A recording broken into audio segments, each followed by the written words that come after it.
gente, foi um momento tão difícil pra mim. Eu comecei a chorar. Bom, acho que agora vai começar o processo, então eu resolvi colocar um absorvente.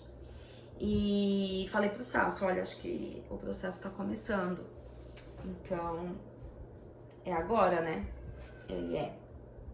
Ficamos de olho quando foi por volta das 4 da tarde. Mas, gente, eu não sangrei muito, viu? Até aí eu não tava sangrando muito. Foi bem pouquinho. Quando foi mais ou menos às 4 da tarde, eu comecei a sentir umas dores bem fortes. Aquilo já era as contrações. E ela, acho que tava de 1 em 1 hora. E quando foi mais ou menos umas 9 da noite, ela estava de 10 em 10 minutos. E o Sasso precisava dar uma saída, ele não queria sair, mas eu falei pra ele, vai, porque desde sábado tá assim, a médica já tinha me falado que poderia demorar 2 semanas, tanto que eu tinha marcado um retorno para 2 semanas, porque caso não tivesse feito a passagem, ela ia ter que fazer a cirurgia.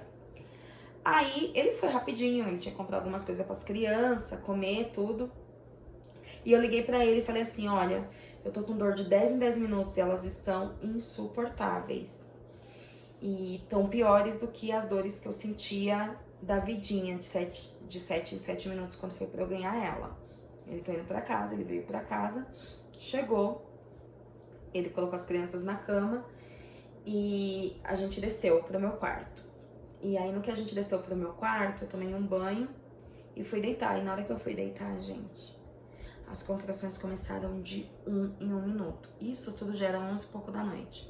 E as contrações de 1 em 1 minuto. E eu falei pra ele que eu tava sentindo dor de 1 em 1 minuto, tava doendo muito. Pedi pra ele colocar água dentro de uma luva, água quente, e me dar pra me fazer compressa. Não adiantava. Eu tomava remédio, não adiantava. Eu ia pro chuveiro, não adiantava. Eu ficava assim, ó. Eu ficava desse jeito, gente. O instinto é muito forte quando você precisa fazer uma passagem, né? E tava doendo muito, gente. É a dor mais insuportável do mundo. Só que não é uma dor que fica assim, tipo, por 1, 2, 3, 4, 5 minutos. É uma dor que ela é rápida, mas ela é extremamente intensa. Eu falei, gente, se a mulher sentisse essa dor por uns 5 minutos, ela morreria, porque é a dor mais insuportável do mundo, a dor da contração. E eu fiquei com essa dor de 1 em 1 minuto até as 3 da manhã. E todo o tempo o Sasso estava, vamos pro hospital. E as crianças estavam dormindo. E tudo que eu pensava era neles. Eu falei, não. Quando for 6 horas da manhã, que amanhecer, a gente vai pro hospital. Quando foi 3h30, gente, eu não tava mais aguentando. Eu subi e eu falei, Sasso, dorme um pouquinho. Porque eu acho que vai ser punk a partir das 6 da manhã. Então dorme um pouquinho. Só que eu tava me baseando no parto da Vidinha, porque o parto da Vidinha eu tive contrações por muitas horas. Acho que eu fiquei em trabalho de parto por mais de 30 horas e ela não nasceu de parto normal. E eu imaginava que não ia acontecer a passagem normal. Eu achei que eu ia ter que fazer a cirurgia. Só que quando foi 3h30 da manhã, eu não tava aguentando de dor. Eu tava mordendo o pano, assim, de tanta dor. Eu falei, tô indo pro hospital agora. Comecei a procurar minha chave, eu não achava. Aí eu olhei assim pra mesa, a chave do carro do Sasso tava lá. Eu peguei a chave do carro do Sasso. Chamei o Aleph, falei, ap.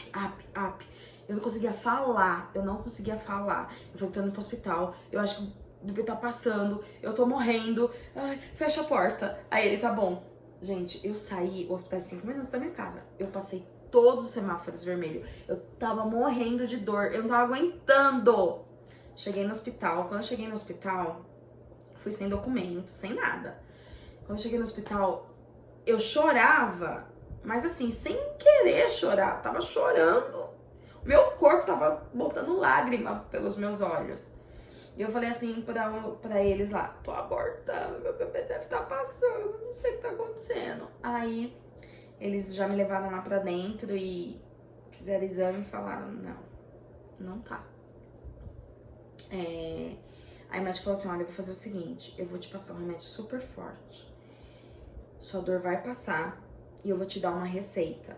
Você vai na farmácia, compra o remédio, você vai conseguir dormir agora. Você compra o remédio, assim que você acordar, você liga pra sua médica e fala pra ela que você quer tirar o bebê. Vim pro hospital de novo, desde o dia que eu perdi o bebê.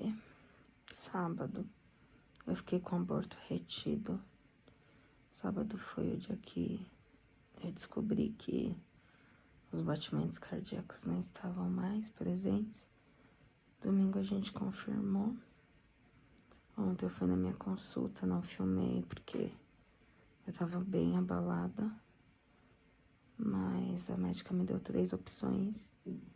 E uma das opções, que foi a primeira, foi a expulsão, eliminação voluntária, humanizada. Mas eu não imaginei que a dor era horrível.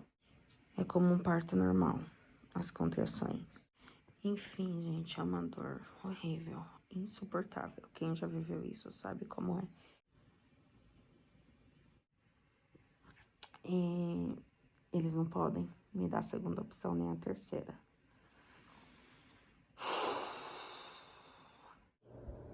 Tomei o remédio, gente, me deu uma náusea, uma tontura. E aí comecei a colocar tudo pra fora. Eles queriam me deixar lá. Eu falei, não, tá tudo bem e tal. Aí eles falaram, não, é efeito do remédio mesmo. Eles perguntaram se tinha alguém ali pra me levar pra casa. Eu disse que sim. Não tinha. Eu vim pra casa, só que eu vim mais calminha, né? Só que aí eu tava com... Não, eu não tava com dor, não. Eu tava com enjoo, eu tava com muita náusea.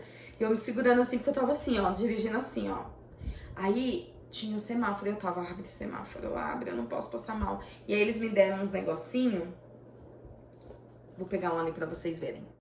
Eles me deram esse negocinho aqui, gente, que eles dão aqui nos hospitais pra você... Entendeu? E eles me deram 2. E aí eu vim assim, ó, no carro, desse jeito, gente, passando muito mal. Cheguei rasgando, entrei na minha rua rasgando aqui, o Sasso tava assim na janela desesperado, porque o Aleph foi acordar ele. Eu não levei celular, gente, ele não tinha como falar comigo. E ele não sabia onde estava a chave do meu carro, e eu tinha saído com o carro dele. Enfim, ele, meu, você é doida porque você não me chamou. Eu falei, eu não tava aguentando. Aí tudo bem, passei mal pra caramba, desci e dormi, gente. Eu consegui dormir. Eu dormi acho que umas, sei lá, umas 2 horinhas mais ou menos. Acordei com a dor, morrendo de dor. Eu falei, Sasso, pelo amor de Deus, vamos lá comprar o remédio. Ele, eu vou. Eu falei, não vou ficar aqui sozinha. E ele, tá bom, vamos. Gente, eu juro. A gente foi na farmácia e eu tava na farmácia assim, ó. Eu ficava assim na farmácia, ó. De tanta dor. Eu tava abaixada na farmácia. Todo mundo olhava e minha barriga tava grande, minha barriga. E aqui, normalmente, as americanas têm a barriga super pequenininha, sabe? Então, eles pensavam que eu tava ali já em trabalho de parto. Eu estava, só que não tava no tempo, né? E aí, quando o Sasso falava, é um aborto, e assim, por que que eu tava na farmácia esperando? Porque os remédios aqui, eles são manipulados, entenderam? Então, você fica na farmácia esperando um remédio ficar pronto. Pode ser amoxicilina, gente. Você vai ficar esperando a amoxicilina ficar pronta. E lá os farmacêuticos morrendo de dó, meu, porque, tipo, eu tava perdendo o bebê. E não tinha o que fazer. Aí, eu tomei o remédio dentro da farmácia mesmo. Acho que eu tinha 3 doses pra tomar. Tomei, cheguei em casa, eu não tava aguentando de dor. Deu horário de tomar outra dose, eu tomei. E a dor não passava. Aí eu falei, Sasso, liga pra minha médica. Aí o Sasso ligou pra equipe da minha médica. Ele ligou pro hospital e eles ligaram pra equipe da minha médica. Aí eles fizeram várias perguntas e falaram que a enfermeira ia entrar em contato com a gente. Em 25 minutos. A enfermeira demorou mais de 1 hora pra entrar em contato com a gente. Eu não tava mais aguentando. Eu já tava falando pro Sasso, liga lá de novo, pede autorização. Eu não quero mais ficar com o bebê aqui dentro. Eu quero tirar, eu quero a cirurgia e eu não vou até a Universidade de Utah. Eu quero tirar aqui mesmo, porque eu não aguento chegar na Universidade de Utah. Aí, gente, a enfermeira ligou. E ela começou a fazer várias perguntas. Eu tinha todos os sintomas que eu não deveria ter. Eu só não tinha um sintoma que era perigoso, que era febre. Eu tava com náuseas, eu tava com tontura, eu tava com dor, eu tava com formigamento nas pernas, eu tava com muita pressão, tava com um monte de sintomas que, quando você tá tendo um aborto, aqui, né, e tá mais de 24 horas, eles tiram, porque eles acham que esses sintomas são graves. E eles já estavam com medo de evoluir para uma infecção, enfim. E aí eles pediram pra mim ir pra Universidade de Utah. Eu fui. Falaram pra me procurar a enfermeira que tinha falado comigo, que ela é enfermeira da minha doutora. Enfermeira que tem muito valor, viu, gente? Aí, quando eu cheguei lá, a gente procurou por essa enfermeira. Ela não estava. Ela estava em break. E eu subi pra maternidade. Quando eu cheguei na maternidade que eles olharam, falaram, ah, mas ela já perdeu, já tem mais de 2 dias. Desce ela lá pra emergência normal. Cara, eu fiquei com tanta raiva. E aí eu fui pra emergência. E, gente, o Sasso não tava comigo, viu? Eu fui pra emergência. Quando eu cheguei na emergência, eles olharam pra mim e falaram assim... como que é? Can I help you? Cara, eu quase mandei eles...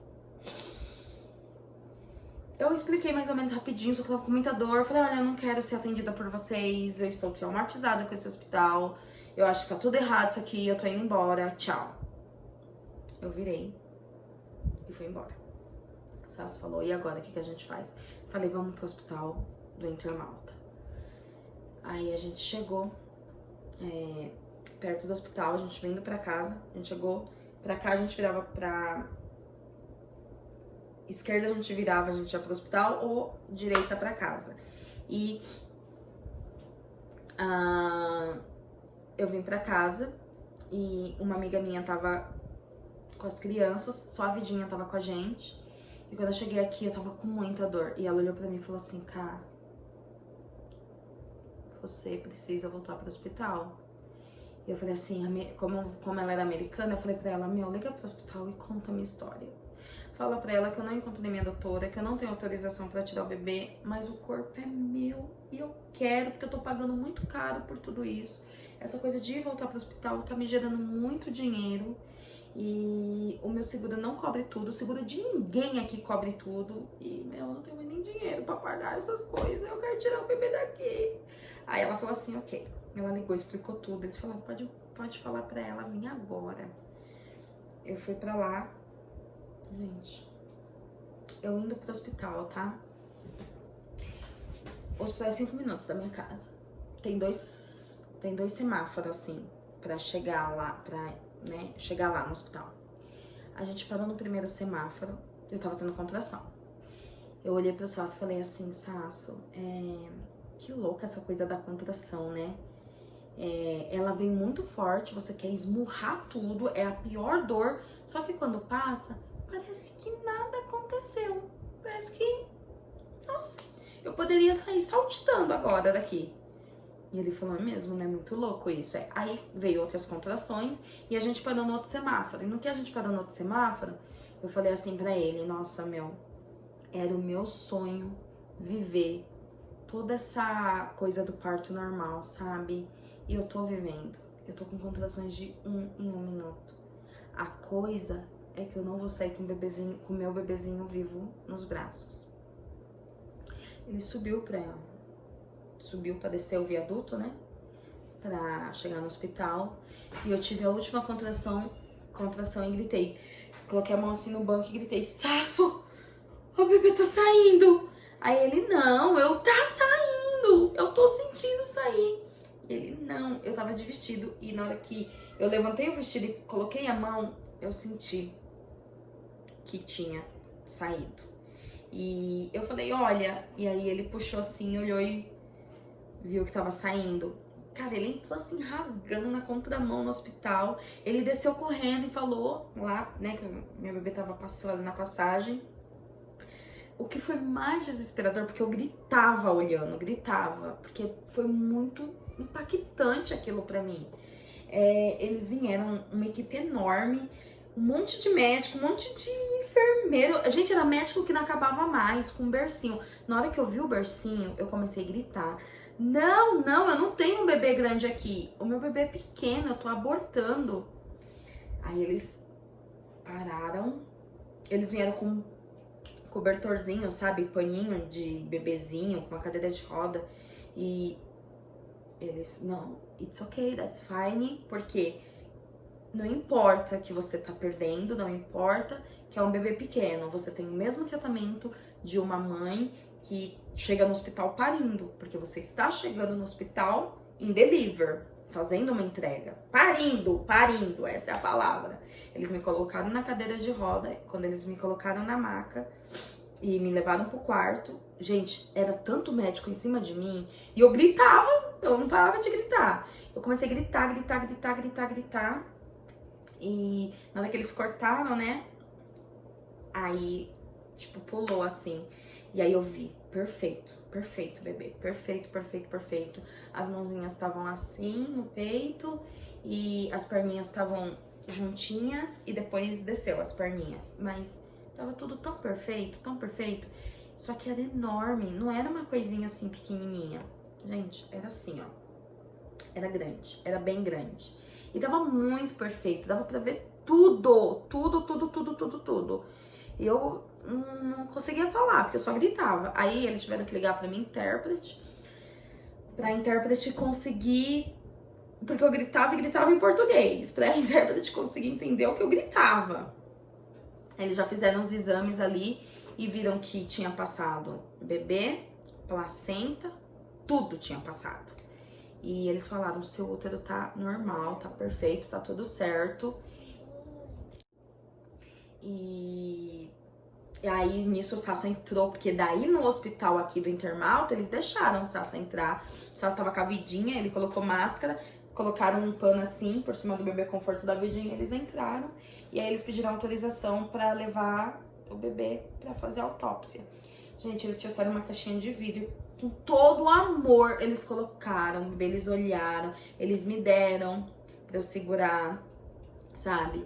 Eu consegui segurar, eu consegui ver, eu consegui falar, mas eles pediram pra colocar na caixinha e não perguntaram pra mim, perguntaram pro Sasso. O Sasso falou que queria sim a biópsia. Eu consegui ver o sexo, a médica me mostrou, ela falou, olha, mãe, você quer saber o sexo? Eu falei, eu acho que eu sei qual que é. Aí eu falei, é menina? Aí ela falou, é uma menina, ó. Aí ela mostrou, abriu assim, mostrou e falou, mas na biópsia vai vir realmente o sexo que é, mas é uma menina. Eu falei, ok. E foi isso, gente. Eles levaram pra biópsia, fizeram todo um atendimento maravilhoso comigo. E eu vim pra casa com alívio de que eu consegui fazer a passagem, de que eu não machuquei meu útero, de que a culpa não foi minha, de que eu fiz tudo certo. Eu não fiz nada errado pra perder. E eles deixaram isso bem claro pra mim. Eles acharam que teve alguma negligência por parte do outro hospital, mas ninguém vai provar nada disso. E nem eu quero mexer com isso. Eu acho que tem uma vida envolvida aí. E isso mexeu com todo mundo da minha família. Mexeu comigo, mexeu com o Sasso, mexeu com as crianças, mexeu com a minha mãe, com a minha irmã. E com muitas amigas que estavam muito próximas de mim. Eu sei que mexeu com muitas pessoas isso. Eu não consegui voltar para as redes sociais, eu demorei muito para voltar. Eu não tinha o desejo de falar nada, de ver nada, de fazer nada. Eu fiquei muito mal com tudo. Eu demorei mais de um mês para conseguir ir dormir no meu quarto, para descer lá. Inclusive as coisas da vidinha subiram para cá, porque eu não conseguia descer lá embaixo. E depois que eu consegui descer para poder começar a dormir no meu quarto de novo, foi só isso. Eu só durmo no meu quarto. Eu não fico lá no meu quarto. Eu não curto.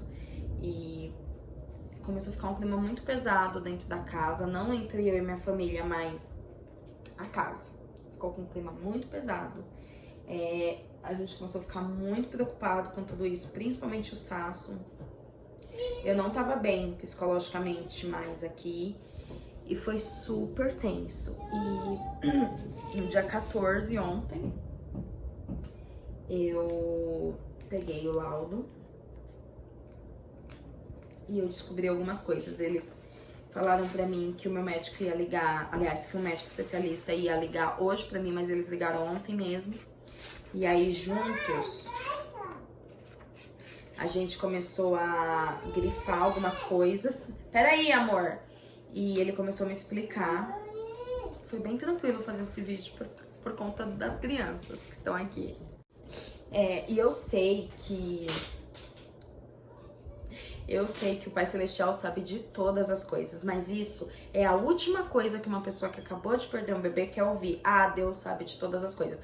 É óbvio que Deus sabe de todas as coisas, mas a gente não quer ouvir isso. A gente, você não precisa se culpar. É claro que a gente vai se culpar. É claro que a gente vai pensar, se eu tivesse feito mais repouso, se eu não tivesse...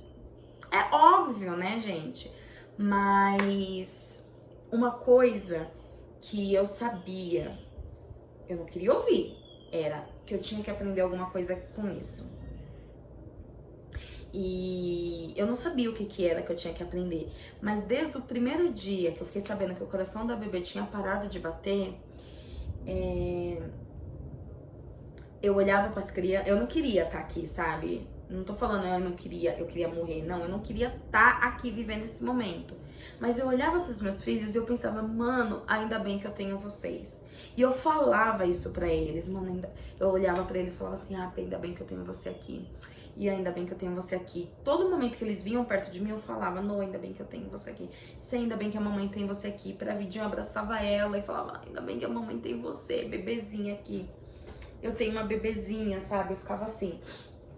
E tem uma coisa que talvez não seja isso que o Pai Celestial quisesse que eu aprendesse, mas eu sempre escutei muitas mães falando assim, passando por grandes dificuldades na vida e falando assim, tudo que me dá força são meus filhos. E eu nunca vi isso, sabe, na minha vida assim. Eu sempre tive uma vida muito tranquila, muito leve com as crianças, mas eu nunca olhei pra eles assim, nossa, tipo, vamos supor, perdi o emprego, nossa, mas ainda bem que eu tenho meus filhos, né? Tipo assim, se não fosse meus filhos, eu perdi o emprego, se não fosse meus filhos. Não, porque, gente, se eu perdesse o emprego, eu ia olhar pra eles e falar, eu tô ferrada, como que eu vou dar de comer pra eles? Qualquer problema que eu passasse, eu nunca olhei pra eles e pensei assim, mas o que me dá força é meus filhos. E nesse momento, a existência de cada filho que eu tenho foi meramente importante. Cada um fez um trabalho tão incrível para que eu pudesse estar forte, não somente para eles, mas para mim, para o meu eu, sabe? Eu olhei para eles e consegui enxergar essa coisa que as mães falam. Os meus filhos me dão muita força para continuar, porque foram eles que me deram força para continuar. Pra não querer entrar numa depressão, pra não querer ficar deitado o dia inteiro, pra não morrer espiritualmente. Essa é a verdade. Então, o médico me ligou ontem e começou a me explicar algumas coisas. E pela biópsia do bebê, eles viram que o bebê não tinha nada. A bebê, né? Ela não tinha nada, ela não tinha nenhuma deformidade. Aparentemente os órgãos estavam se formando certinho. A única coisa é que eu sou RH negativo e ela era RH positivo. E aí aqui mostra que eu tô de 14 semanas. Só que aí eles descobrem no laudo que eu estou de 20 semanas. Dá pra ver? 20 semanas, ó. E aqui tá. E aí eles descobrem na biópsia que eu tô com 20 semanas. E o motivo que eles descobriram foi um aborto normal, um aborto, né? Mas foi por conta de um sangramento disfuncional uterino, que foi causado por uma coagulopatia, que provavelmente foi por falta de vitamina K, que o médico me disse que essa vitamina K, normalmente, ela entra, você toma ela é intramuscular, e você toma ela principalmente depois que você faz uma cesárea. E ele perguntou se eu tinha os papéis da minha alta, pra me dar uma olhadinha, ou se eu pudesse ligar lá na universidade pra ver se eles me deram essa vitamina K. Mas eu tô um pouco confusa com tudo isso, não olhei meus papéis ainda. Mas eu fiquei um pouco confusa com tudo isso, porque eu me lembro que eu tomei alguma coisa no braço, só que eu fiquei tão confusa que eu não lembrava se era do 100, da vidinha ou dos dois, mas eu lembro que eu tomei alguma coisa que foi dolorido, e eu falei assim, eu não quero tomar mais nada, e eles falaram assim, só vai precisar tomar uma Rogan agora, já vou! E foi isso. E a Rogan não dói. E essa que eu tinha tomado tinha doído muito. Peraí! Então eu não queria tomar mais nada. Então eu acredito que eu tomei sim essa vitamina K. Mas deu coagulopatia. Também eles me mostram que... Aqui eles falam nessa parte que eu tive um parto normal com placenta e bebê, saindo tudo. E depois eles também me falam uma parte aqui, já vou, amor. Aí aqui, isso aqui é tudo do bebezinho, falando sexo, tudo. E o dia que aconteceu. No final eles falam que eu tenho alguma coisa no meu ovário esquerdo. E ele me explicou o que que era, eu não... É tipo de um cisto, mas... Ai, é muito confuso, gente. Eu vou precisar passar com a minha obstetra ou com qualquer outra obstetra que eu quiser, que eu escolher, só pra eu poder fazer um tratamento. Eu não preciso fazer ele correndo agora, mas eu também não posso deixar pra muito tempo, porque pode prejudicar a ovulação depois. Ah, e outra coisa que ele falou que eu tava tendo era hiperovulação. Eu continuava ovulando. Todos os meses que eu estava grávida, eu continuava ovulando. Então, assim, eu tava muito tranquila ontem. Oi, fala. Então, eu continuava ovulando, então isso é um problema, né? Você não pode ficar ovulando, isso é hiperovulação. Mas foi isso, gente. Foi tudo isso, na verdade. Foi algo muito tenso, muito punk. Eu não esperava por isso. E acho que ninguém esperava, né? Como minha mãe falou, ninguém nunca espera por isso, né? Mas acontece. Só que agora eu tô bem. Eu fiquei muito mal, muito mal, muito mal. Hoje faz 2 meses que tudo isso aconteceu. E hoje é 15 de outubro. E eu posso dizer que eu consegui passar por toda aquela etapa de quando você tem um aborto, que é a etapa, né, que você primeiro a não aceitação, depois você tem o período de não aceitação, período de esperança, o período do luto e aí por último você tem o fechamento do ciclo. E era isso que eu queria. Eu queria poder fechar esse ciclo, ou para recomeçar o meu ciclo de vida normal, ou para começar outro. Perguntei para muitas pessoas como que tinham perdido o bebê, como que elas tinham feito, porque estava muito difícil para mim. Todos os dias eu tinha pico de emoções, então eu tava bem e daqui a pouco eu já não tava mais, então isso foi muito... Eu fiquei preocupada e eu lutava contra isso porque eu tinha muito medo de depressão. Eu não acredito que uma depressão pode pegar em mim. E as pessoas falavam, você é forte, só que eu não queria escutar que eu era forte, porque eu não queria ser forte naquele momento. Tudo que eu queria era o abraço das pessoas, era que as pessoas estivessem comigo. E muitas estiveram online. Muitas estiveram online. Eu não vou nem citar os nomes aqui, porque eu vou esquecer de alguém. Quem tinha meu WhatsApp, que eram as pessoas mais íntimas, elas imediatamente estavam ali falando comigo o tempo inteiro, me deixando bem. Enfim, então eu tive um suporte legal. Eu não tive um suporte físico, mas online eu tive. A gente nunca quer escutar que o Pai Celestial tá no controle numa hora dessas. A gente não quer escutar que Ele sabe de todas as coisas, que tudo é pro nosso aprendizado. A gente não quer escutar, a gente não quer que aconteça, essa é a realidade. E não só tô falando isso pra vocês, a gente é tão forte. E claro que às vezes a gente precisa de um colo, a gente precisa de um abraço mais forte. Mas eu quero falar isso pra mim, pra Karina do futuro, né? Que eu passei por isso, e se eu passei por isso, eu posso passar por qualquer outra diversidade. E uma vez meu pai me contou uma história que é assim, eu vou super resumir, mas vai fazer todo sentido pra vocês. Era um rapaz que ele reclamava muito de tudo que ele tinha, de tudo que acontecia na vida dele. Porém, ele tinha muitas coisas legais. E ele era muito cobrado, ele era uma pessoa muito inteligente, ele era muito cobrado, então ele tava cansado de ser cobrado.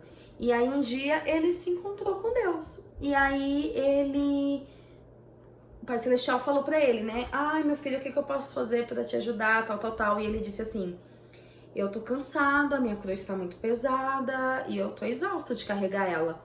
E o Pai Celestial falou pra ele assim, ok, vem comigo. E levou ele pra uma salinha e dentro dessa salinha eram cheias de cruzes. E ele falou assim, o que você acha que eu posso fazer pra te ajudar? Tudo bem, você quer que eu solucione o seu problema, mas o que você quer que eu solucione isso pra você? E ele disse para o Pai Celestial diminuir a cruz dele. E aí, eles andando pela sala de cruz, tinha cruzes gigantérrimas. E quando ele terminou de olhar todas as cruzes, né? O Pai Celestial olhou para ele e falou assim, qual dessas, meu filho? Qual dessas você gostaria de ter? E ele disse, eu gostaria de ter aquela ali. E era uma cruz bem pequenininha, gente. E aí, o Pai Celestial olhou bem para ele e falou, filho, aquela cruz já é a sua. A cruz era dele, a cruz dele era pequenininha, então não tinha uma cruz menor do que aquela para ele.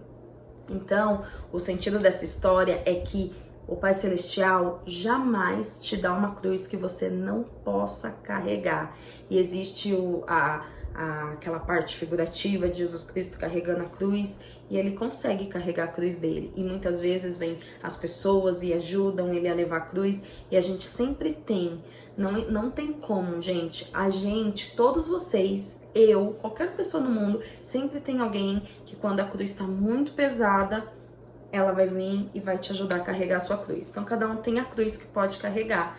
Ninguém vai passar por um problema que não vai suportar passar por aquele problema, né? E eu sei que não é legal escutar isso agora, se você tá passando por um problema, mas é real, e eu falo isso pra mim. Eu espero que daqui uns 20, 30 anos, 10 anos eu não esteja passando por nenhum problema, mas se eu tiver, eu quero que eu lembre, viu, Karina, do futuro, que você passou por isso e você é capaz de continuar carregando sua cruz. E se você precisar, eu tenho certeza que você vai ter alguém aí pra te ajudar a carregar sua cruz. E é isso, pessoal, esse foi o meu relato do meu aborto, da minha bebezinha. E espero que isso tenha ajudado vocês a entender o que aconteceu, ou ajudar vocês a superar alguma coisa. Mas isso faz parte, e se você perdeu o seu bebê ou está perdendo, acalma teu coração, porque a culpa não é sua, né? Eu acredito, eu e meu marido e meus filhos, nós acreditamos que todo mundo tem uma missão aqui nessa dispensação. Às vezes é uma missão de 100 anos, de 90 anos, 30 anos, 15 anos. E às vezes é uma missão de 6 semanas, 15 semanas e 20 semanas. Não importa. A missão de qualquer pessoa é extremamente importante. E essa foi a missão da minha filhinha. Ficar aqui por 20 semanas e ela adquirir um corpo. A gente acredita que os filhos espirituais do Pai Celestial, ele vem para essa terra para adquirir um corpo físico, porque ele já tem um corpo espiritual. Então ele vem aqui adquirir um corpo físico e depois volta para a presença do Pai Celestial. Ele aprende na prática tudo que ele aprendeu na teoria ao lado dele, e depois ele fica aqui se evoluindo e depois ele volta para a presença do Pai Celestial. E a gente acredita que a nossa filha tinha um espírito muito nobre e a missão dela foi incrível aqui. Ela mudou vidas, ela mudou meu jeito de pensar, ela mudou muitas coisas na nossa família. E espero que qualquer coisa que você tenha passado, você consiga enxergar os benefícios que essas coisas trouxeram na vida de vocês. E é isso. Um enorme beijo da Cá e tchau, tchau.